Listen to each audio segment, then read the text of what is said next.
बेट, बेगार और रेत। बेट निम्न जातियों से जबरदस्ती बिना मजदूरी दिए उच्च जातियों द्वारा सेवा प्राप्त करने की प्रथा बेट कहलाती है। यहाँ बेट एक प्रकार से जजमानी प्रथा की तरह शिमला हिल स्टेट में व्याप्त थी। उच्च जातियाँ कनैत, ब्राह्मण, ठाकुर निम्न जातियों से सेवकों की भांति कार्य करवाते थे, जिसमें सभी प्रकार के निम्न कार्य शामिल थे। कोली जाति ज़्यादातर बेट प्रदान करने वाली जाति थी। ये लोग भूमि मालिकों की भूमि, जिसे बादशाह कहा जाता था, वहाँ बिना मजदूरी के सेवा प्रदान करते थे। बेटों की अदला बदली की प्रथा भी प्रचलित थी। यदि भूमि को दहेज के रूप में लड़की को दे दिया जाता था तो बेटे होते थे वो भूमि प्राप्त करने वाले के उसके हो जाते थे। इन बेटों को भूमि का मालिकाना हक नहीं मिलता था। निम्न जातियों के लोग गांव के भाईचारे के लिए निम्न कार्यों को भी करते थे। कोली बेट 1889 शिमला जिला गजट के अनुसार जिले का 20% भाग थे। कोटखाई में 96% भूमि जमींदारों के पास थी जो निम्न जातियों से बेट करवाते थे। रामपुर बुशहर में भी बेट मजदूरी प्रचलित थी। बेट तथा ब्रिटिश काल में आरक्षित वनों में भी प्रचलित थी। जो बेट प्रथा थी वो ब्रिटिश काल में आरक्षित वनों में भी प्रचलित थी। बेट सेवा के बदले छाक यानी भोजन, 2 जोड़ी कपड़ा और फसल का 10वां हिस्सा इन्हें दिया जाता था। बाद में 1940 में छाक भोजन की जगह 3 आना प्रतिदिन दिया जाने लगा तथा फसल के हिस्से के बजाय 12 से 18 रुपये प्रतिवर्ष दिए जाने लगे। ब्रिटिश छावनी क्षेत्रों में बहुत से बेटों को सेवा के बदले नगद भुगतान किया जाता था, जिसमें कुली, हस्त रिक्शा चालक जैसे कार्य शामिल थे। 1939 में ब्रिटिशरों ने स्थानीय राजाओं को कहा कि बेटों को भूमि का मालिकाना हक दिया जाए जिन पर वे कार्य कर रहे थे, या फिर भूमि का मुआवजा लेकर उन्हें भूमि देने की व्यवस्था की जाए। बेट या बेगार को 24 अगस्त 1943 को बेट या बेगार को शिमला हिल स्टेट ने एक नीति बनाकर समाप्त कर दिया। 24 अगस्त 1943 में राज्य के बेटों को पालकी उठाने के अलावा सभी प्रकार की दास प्रथा से मुक्ति दे दी गई। जमींदारों द्वारा रखे गए बेटों को जमीन का जो मालिकाना हक था वो दिया गया, जहाँ जो 3 पुश्तों से जमीन पर खेती कर रहे थे तथा बाकी बचे बेटों को मुआवजा देकर जमीन का मालिकाना हक प्राप्त करने का अधिकार दिया गया। बेट प्रथा पूर्ण रूप से अब तक भी समाप्त नहीं हो पाई है। अब इसने क्या किया है, नगद मजदूरी के रूप ले लिया है। बेगार लोगों से बिना मजदूरी के काम करवाने की प्रथा बेगार कहलाती है। उच्च जातियों द्वारा निम्न जातियों से करवाया जाने वाला बेगार बेट कहलाता है, जिसका हम वर्णन कर चुके हैं। इसके अतिरिक्त राज्य द्वारा भी लोगों से बेगार करवाया जाता था। बेगार के 2 स्वरूप प्रचलित थे। पहला था अथवार बेगार का।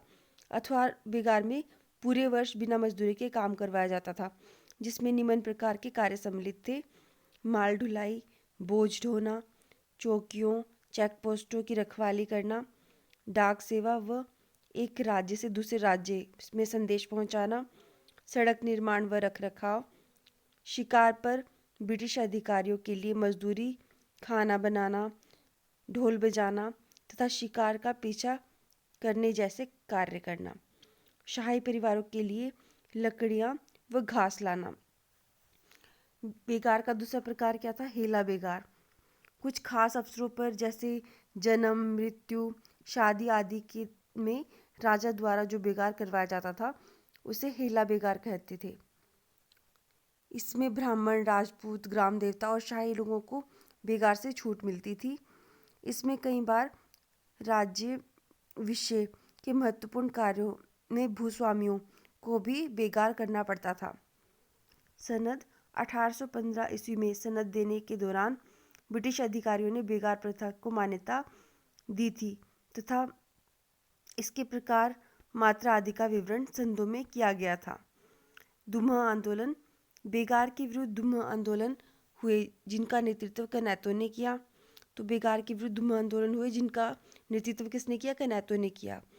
कोली लोग भी उनके साथ थे।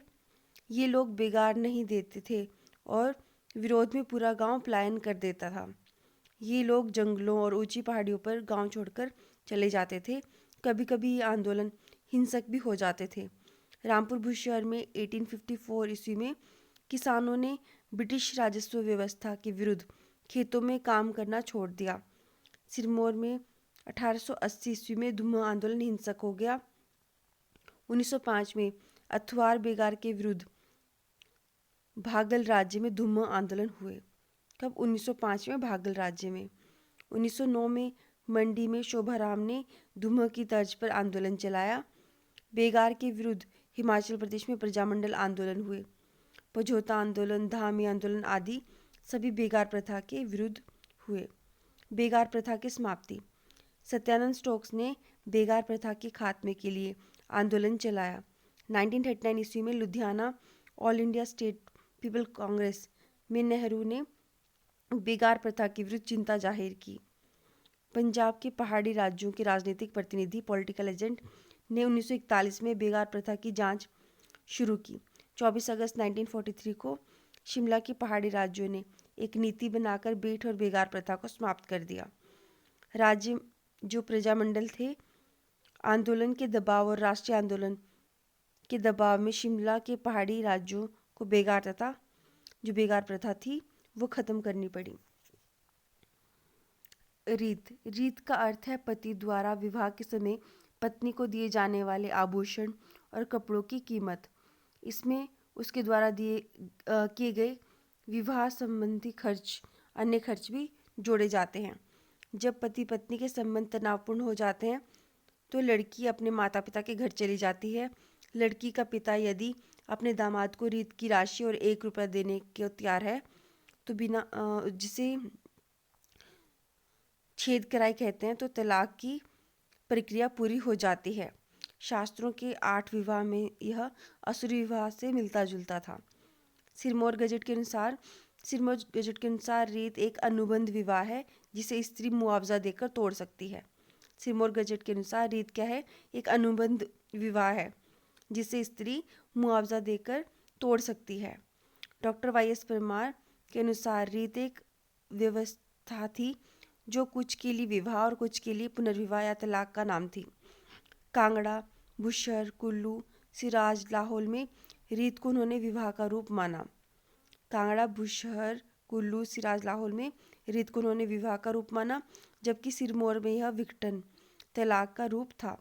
सिरमौर में स्त्री अपने पति को रीत लौटा दूसरे पति चुन सकती थी और पूर्व पति रीत लेने से मना नहीं कर पाता था। वह रीत की राशि पर जरूर आपत्ति कर सकता था। कर्नल बेस ने कहा है कि 1925 में कर्नल बेस ने इसे विवाह नहीं माना बल्कि पहले पति को मुआवजा देने और अपनी मर्जी से दूसरा विवाह करने की छूट कहा है। 1925 में कर्नल बेस ने इसे विवाह नहीं माना बल्कि पहले पति को मुआवजा देने और अपनी मर्जी से दूसरे विवाह करने की छूट कहा है। रीत एक ऐसा अस्थायी विवाह था जिसमें कोई समारोह नहीं होता था। इसमें स्त्री अपने पति को छोड़कर अपने प्रेमी को अपना नया पति बना लेती थी। यदि वह प्रेमी उसके पहले पति को वधूधन या रीत लौटा दे तो उसके पहले पति ने स्त्री के माता पिता को विवाह के समय दिया था। यह हिमाचल प्रदेश के ऊपरी शिमला और सिरमौर में प्रचलित था। रामपुर बुशहर में शादी के समय पति अपनी पत्नी को गहने और कपड़े देता था जिसका कई जगह पर 100 से 2000 रुपये तक मूल्य निर्धारित था। रीत पूरे हिमाचल जुब्बल, बुशहर, भागल, नालागढ़, ठियोग, भज्जी, धामी, कुनिहार, देलथ, मधान, मंडी, सुकेत, सिरमौर, चंबा, बिलासपुर में प्रचलित थी। कांगड़ा, कुल्लू, लाहौल में अलग अलग प्रकार की व्यवस्था वाली रीत प्रचलित थी। ब्राह्मण राजपूतों में रीत विवाह कम देखने को मिलता था। परंतु कोली भाट कन्या जो थे उनमें रीत प्रचलित था। हिमालय विद्या प्रबंधिनी सभा जो है, हिमालय विद्या प्रबंधिनी सभा शिमला में 1924 में हिंदू सम्मेलन में इसे खत्म करने की मांग उठी। शिमला में 1924 के हिंदू सम्मेलन में इसे खत्म करने की मांग उठी। हिमालय विद्या प्रबंधिनी सभा के ठाकुर सूरत सिंह ने 1924 ईस्वी में शिमला हिल स्टेट के सुपरिटेंडेंट को पत्र लिखकर इस प्रथा को खत्म करने की मांग की, क्योंकि इसमें परिवार के विघटन और महिलाओं की तस्करी को बढ़ावा मिल रहा था। ठाकुर सूरत सिंह ने कब पत्र लिखा था? 1924 में शिमला हिल स्टेट के सुपरिटेंडेंट को पत्र लिखा था। हिमालयन विद्या प्रबंधिनी सभा के ठाकुर सूरत सिंह ने 1924 में पत्र लिखा शिमला हिल स्टेट के सुपरिटेंडेंट को। पहाड़ी रियासतें एवं ब्रिटिश सरकार का रुख। ब्रिटिश सरकार ने आरंभ में इसे राज्यों का आंतरिक मामला बताया और इससे दूरी बनाए रखी। बघाट के राणा दिलीप सिंह ने रीत के विरुद्ध 1917 में कानून बनाया, जिसके अनुसार विवाहित स्त्री अपने जिसका पति जीवित था, उसकी रीत विवाह को गैर कानूनी घोषित कर दिया गया था। बोला है कि बघाट के राणा दिलीप सिंह ने, बघाट के राणा थे दिलीप सिंह, बघाट के राणा दिलीप सिंह ने रीत के विरुद्ध 1917 में कानून बनाया, जिसके अनुसार विवाहित स्त्री जिसका पति जीवित था, उसके रीत विवाह को गैर कानूनी घोषित किया गया है। भागल राज्य में 1924 में विवाह का पंजीकरण व जांच शुरू हो गई।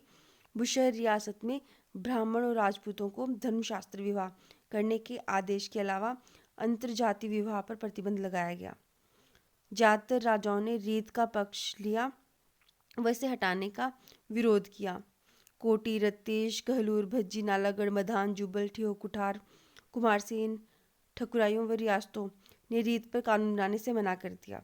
केवल बघाट के राणा दिलीप सिंह ने रीत के विरुद्ध 1917 में कानून बनाया, जिसके अनुसार विवाहित स्त्री जिसका पति जीवित था, उसके रीत विवाह को गैरकानूनी घोषित किया। भागल राज्य ने 1924 में विवाह के पंजीकरण व जांच शुरू की। भागल राज्य ने कब? 1924 में। भागल राज्य में 1924 में विवाह का पंजीकरण शुरू हुआ। इसके बाद है रीत की समाप्ति। हिमालय विद्या प्रबंधिनी सभा और ब्रिटिश दबाव में। हिमालय विद्या प्रबंधिनी सभा और ब्रिटिश दबाव में 16 जुलाई 1926 को 21 पहाड़ी राज्यों ने सम्मेलन कर रीत को खत्म करने व विवाह से जुड़े नियम बनाने का फैसला किया। 16 जुलाई 1926 को हिमालय विद्या प्रबंधिनी सभा और ब्रिटिश दबाव में 21 पहाड़ी राज्यों ने सम्मेलन कर रीत को खत्म करने व विवाह से जुड़े नियम बनाने का फैसला किया।